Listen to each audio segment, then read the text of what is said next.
રાંદેર પોલીસે ફરી માનવતાના દર્શન કરાવ્યા હતા અને લોહીની જરૂરિયાતવાળી 15 વર્ષની છોકરીને રક્તદાન કર્યું હતું। રાંદેર પોલીસ સ્ટેશન કોઈ કામથી આવેલ એક ભાઈના સંબંધીની 15 વર્ષની છોકરી માટે બી પોઝિટિવ ફ્રેશ ડોનરની જરૂર હતી, જેના માટે તેઓ પ્રયાસ કરી રહ્યા હતા। રાંદેર પોલીસ સ્ટાફ ઉત્તરાયણ બંદોબસ્તમાં વ્યસ્ત હોય, બંદોબસ્તના કારણે સ્ટાફ માટે બપોરે ઊંધિયાનું જમણ પોલીસ સ્ટેશનમાં હતું, જ્યાં ભાઈ કોઈ કામથી આવેલ અને તેમને ફોન પર બ્લડ સેલની જરૂર હોવાની વાત ચિંતાતુર વેદન કરતા તેઓની વાત સાંભળી રાંદેર પોલીસના ભાવિનભાઈ જાજ મેરાએ તરત બી પોઝિટિવ લોહી આપવાની તથા તેના પ્લેટનેટ સેલ ડોનેટ કરવાની તૈયારી બતાવી ઊંધિયાનું જમણ છોડી તેમની સાથે કિરણ હોસ્પિટલ આવવા નીકળી પડ્યા। બીજા પોલીસ મિત્રોએ પણ ભાવિનભાઈની રાહ જોયા પછી જ સાથે જમવા બેઠા। ત્યાં દરેક પોલીસ સ્ટાફે જ્યારે પણ ફ્રેશ ડોનર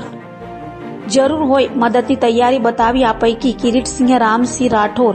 વિપુલ સાંબાભાઈ પણ પોતે બી પોઝિટિવ ગ્રુપ ધરાવતા હોય રક્તદાન તથા સેલ આપી માનવતાનું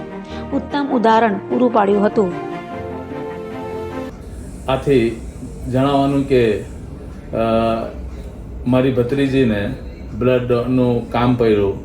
એટલે તરત જ અમારા અબ્બાસભાઈને મેં કોલ કર્યો તો અબ્બાસભાઈ પોલીસ સ્ટેશનમાં જ હતા અને ત્યાં પોલીસ વાળાએ તરત જ કહ્યું પોલીસભાઈએ કે અમારું બી પોઝિટિવ જ છે એટલે તરત જ સાહેબ તરત જ દોડતા તે કે આપણે બધું હમણાં મૂકી દે તરત જ દોડતા આવ્યા અને કિરણ હોસ્પિટલમાં આવીને પોતાનું બ્લડ ડોનેટ કર્યું અને સાથે સાથે બીજા 2 પોલીસ સાહેબને પણ લેતા આવ્યા ઓન ડ્યુટી અને આ તહેવારના અંદર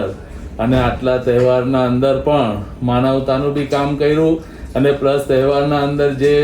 હમણાં પતંગનો જે છે તે લોકોને માર્ગદર્શનના સાથે સાથે આટલી બધી ચેકિંગના સાથે આટલું બધું લોકોને જોતા પણ પાછળ પોતે તરત જ દોડતા આવી ગયા અને બેથી સાથે બીજા 2-3 સાથીને પણ લેતા આવ્યા પોતાના અને સાથીને લાવ્યા અને ત્યાં બ્લડ ડોનેટ કર્યું અને અમારી દીકરીને મારા ભાઈની દીકરીને ભત્રીજીને સારી રીતથી એમને સારવાર મળી અને એ લોકોએ માટે પોલીસ સાહેબે જે કર્યું આજે આ તહેવારમાં એની મને સલ્યુટ છે।